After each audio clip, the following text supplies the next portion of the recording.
අයිබෝවන් මම සඳුනි කෙසේද ඔබට සහාය වන්නේ? මට චුට්ටක් කියනද ඔයගොල්ලෝ ලයින් එක ඩිස්කනෙක්ට් කරන්න එක නෑ නේද මේක මේ කෝල් එක ඉවරනකම් මොකද ඉස්සෙල්ලා කතා කරා එයා ලයින් එක නිකන් කපලා දැම්ම ටිකක් කළා පොඩ්ඩක් බලන් ඉන්න කියලා. හරි මට ඒක ඩ්‍රයිව් ID කියන්නකෝ සර් කරන්නේ. ඔව්. මොකක්ද සර් ගැටලුව? එක ගැටලුවක් තමයි මේ මට පොඩ්ඩක් රැඳී ඉන්න කියලා ෆෝන් එක කට් කරා. දැන් එහෙම කරාම දැන් අපි මම ඉතින් චෙක් කරලා බලන්න සර් කාඩ් එකට කලින් කතා කරා පේජන් කියලා. සර් අද දවසේ කෝල් අරන් අරත්තද මෙතනට? මම කෝල් රෙකෝඩින් එක සම්බන්ධ යොමු කිරීමක් වැටලා නැහැ සර් ඒකයි මම සර්ගෙන් විමසුවේ. හරි එහෙනම් මම කෝල් රෙකෝඩින් එක ප්ලේ කරන්නද? කෝල් රෙකෝඩින් එක ප්ලේ කරන්න අත්‍යවශ්‍ය කරන්නේ සර් ගැටලුව කියන්නේ කොහොමද මෙතන චෙක් කරලා බලන්න. හරි. දැන් මම මීට කලින් කම්ප්ලේන්ට් එකක් දාලා තියෙනවා 18 වෙනිදා ගිය ට්‍රිප් එකක් සම්බන්ධයෙන් ඒකේ වේටින් charge එක 108ක් එනවා. ඒක ඇඩ් වෙලා නැහැ. මට පොඩ්ඩක් දැනගන්න පුළුවන්ද ඒක දැන් කවදද ඇඩ් වෙන්නේ කියලා දැන් මම දවස ගානේ මේකට කතා කර අහනවා මේක.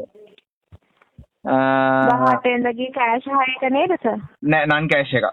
9.6ක් තියෙනවා ඩිස්ටන්ස් එක. ගාන 636යි. 636යි. ඔව් ට්‍රිප් ID එක අන්තිමට ඒකේ බැලන්ස් පේමන්ට් එක එන්න ඕනේ 108ක්. නමුත් මේ කස්ටමර් රෙස්පොන්ස් කරන්නේ නැහැ සර් කෝල් එකට. මේ කෑෂ් 6ක් නිසා අපිට මෙතනින් පේමන්ට් එකක් අප්ඩේට් කරන්න හැකියාවක් නැහැ. මේ කස්ටමර් නවත කෝල් එකක් කරන් බලන්න. හරි. Candidate that is duty sir. ඔව්. දැන් නම් සර් පැසෙන්ජර් ආන්සර් කරන්නේ නැහැ. ඒක කාඩ් එකක් නේ අපේ පැත්තෙන් අනිවාර්යෙන් ඒක මේ පැසෙන්ජර් එක කන්ෆර්ම් කරගෙන ඔබතුමාට පේමන්ට් එක සර් ගෙවීමක් කරනවා.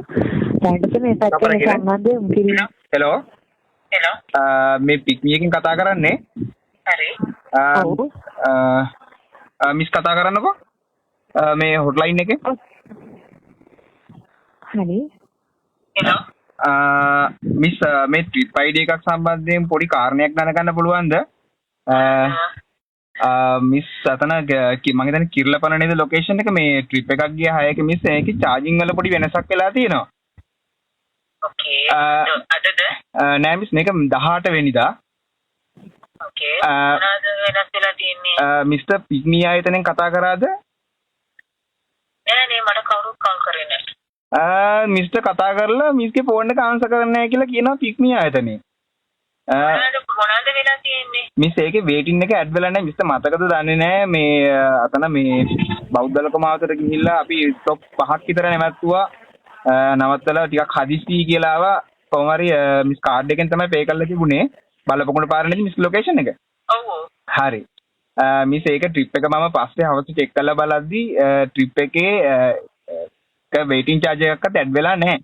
108ක්. ඔව් ඒක මිස් පොඩ්ඩක් බැලන්ස් කරන්න තමයි මම හොට්ලයින් එකට දවස් කීපයක් ගත්ත හොට්ලයින් එකේ මිස් කන්ටැක්ට් කරගන්න බැරි. මට කෝල් කරලා ආවොත් මට දැන් එක කෝල් එකක් ආවා 011 හරි. එක රින් එකක් තමයි ආවේ ඒකට පස්සේ කට් වුණා. රයිට් හරි.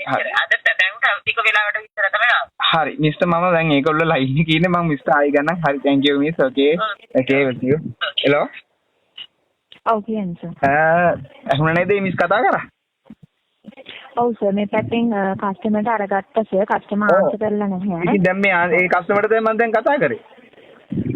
හරි අපි ආයෙත් කස්ටමර්ට අරගෙන බලන්නම් සර්. නම්බර් නැද්ද මම දෙන්නද නම්බරේ? නෑ සර් මේ පැත්තෙන් තියෙන කස්ටමර් ඩීටේල්ස්. හරි ගණන් බලන්න. හරි සර් මොකක්ද කැමති මේ? හරි.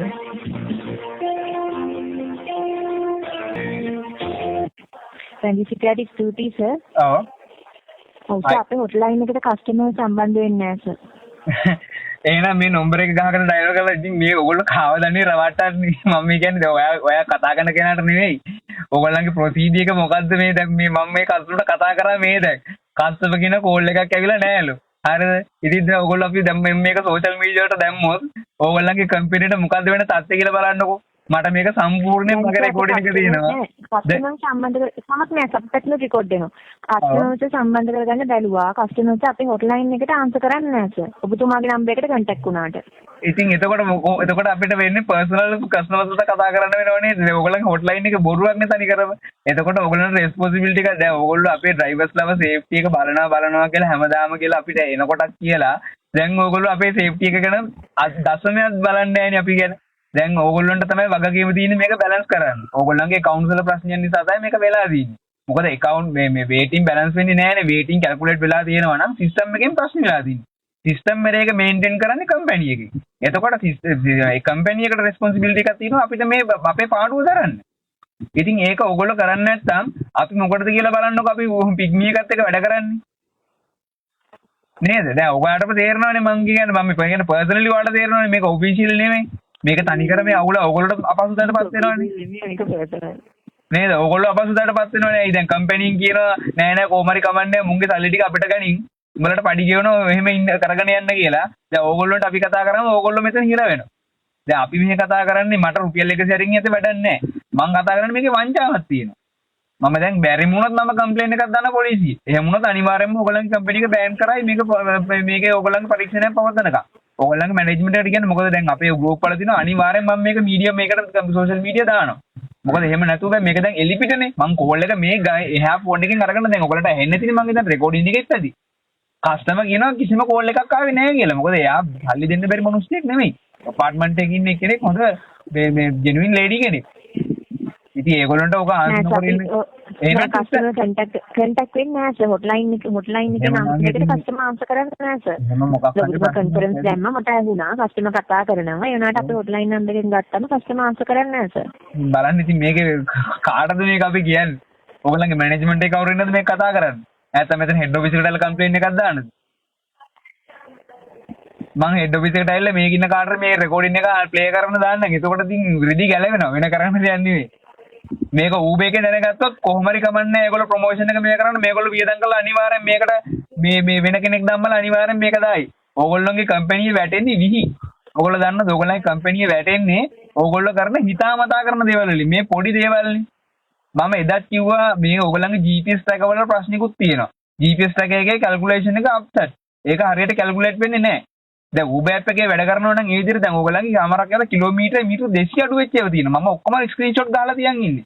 ට්‍රිප් එක පටන් ගන්න කලින් Google Map එකේ කරන කිලෝමීටර් ගාන 10 නම් 10ම ස්ක්‍රීන්ෂොට් ගහලා ට්‍රිප් එකේ උරුනාම 8.9යි පෙන්නන සමහරක් ඒවා. සමහරක් ඒ 9.2යි. එහෙම වෙන්න බෑනේ. දැන් Uber එකේ මම දිගටම අපි Uber පික්නි යෝගෝ මේ මම හැම එකම පාවිච්චි කරනවා. ඉතින් මේක වෙන්න විදියක් නැහැ.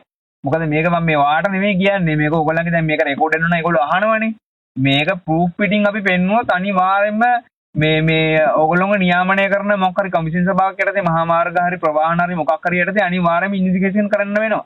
එහෙම වුණොත් මම මොක නීතිමය පැත්ත හොයලා බලලා තමයි කියන්නේ. එහෙම වුණොත් මේක උසාවි දාලා ඒගොල්ලෝ දෙනවා මේ එකක් ඕගොල්ලන්ට පත් කරන්න කියලා මේක නියාමනය කරන කොමිෂන් සභාවක්. එහෙම වුණොත් නම් ඕගොල්ලෝ මේ පික්නි ආයතනේ වැටෙනවා. මොකද අපි හම්බ කරන් ගන්න තැන ඕගොල්ලෝ අපිට අවංක නැත්තම් අපිට අවංක වෙන්න විදියක් නැහැ. ඒක ඕගොල්ලන්ගේ මැනේජර්ලාට හොඳටම කියන්න. මොකද අපි සමහරක් කඩේ කස්ටමර්ස් කියලා තියෙනවා මට මේ ට්‍රිප් එක මේ ගම්පහ පැත්තට යන්නේ මගේ සැලූන් එකකට යන්නේ ඔයා මේක කැන්සල් කරන්න මම ඔයාලට සල්ලි දෙන්නම් කියලා. මම කියලා දිනවා නෑ කැන්සල් කරන්න එපා මිනිස්සු සේෆ්ටි එකක් තියෙනවා ඔක කැන්සල් කරන්න එපා අපි මේ හැරක යමු කියලා. ඒ කියන්නේ ඊට කලින් ඊ පාරක එහෙම ගිහිල්ලා තියෙනවා. එහෙම අපිට එහෙම කරනකොට අපිට ඔයගොල්ලෝ මෙහෙම කරනවා නම් අපිට සිද්ධ වෙන්නේ මොකක් හරි වංගුවක් ගහලා ඔයගොල්ලන්ට කමිෂන් එකත් අපිට හොරෙන් ගන්න තමයි. නේද? ඒකනේ සාධාරණයි. අපි අවංක වෙන තරමට අපිට ඔයගොල්ලෝ අවංක වෙන්නේ නැත්තම් ඉතින් වැඩක් නෑනේ. දැන් අපි Uber එකත් පාවිච්චි කරන Uber එකේ කවදාකවත් එහෙම ප්‍රශ්නයක් ඇවිල්ලා නැහැ. ඉතින් එහෙමනම් ඉතින් හරියන්නේ නැහැ. ඔක මේගොල්ලෝ ඕගොල්ලෝ මැනේජ්මන්ට් එකට කියන්නේ මේක සාධාරණ. මොකද්ද මේ ප්‍රශ්නේ කියලා. නැත්නම් මම කියන ඕගොල්ලෝ ඔය වගේ තැන්වල ජොබ් කරන්නත් එපා. මොකද මිනිස්සු සාප කරොත් ඒ සාපෙන් කොටසක් ඔයගොල්ලන්ටත් පදිනවා. තරහ වෙන්න එපා මම කිව්වට. හරිද? හෙලෝ.